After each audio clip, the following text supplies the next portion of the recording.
Hey everyone, welcome back to Twinges 英会話。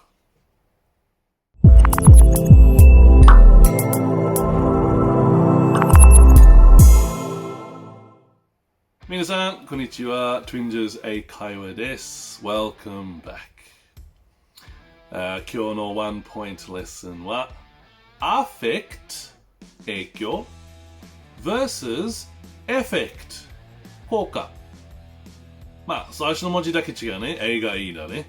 で、なんていう、ネイティブスピーカーでも Affect and Effect それも結構間違っただから皆さん心配ないでね。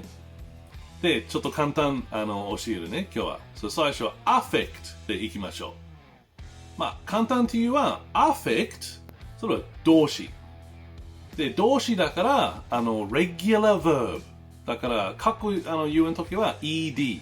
そう、affect affected 例えば Many homes were affected by the storm 多くの家が嵐の影響を受けたでもう一つ Seeing the sick cat really affected me 病気の猫で見てほんと影響を受けた。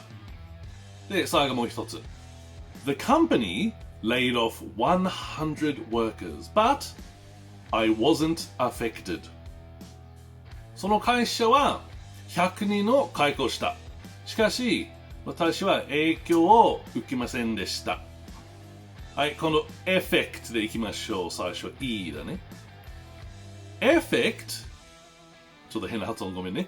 effect それは名詞例えば The effects were quite small 効果はかなり小さかったもう一つ Its effect was immediate その効果はすぐに現れましたで最後もう一つ The overall effect was surprising全体的な効果は驚くべきものでした。で、皆さんもう一回。affect それは動詞。effect それは名詞。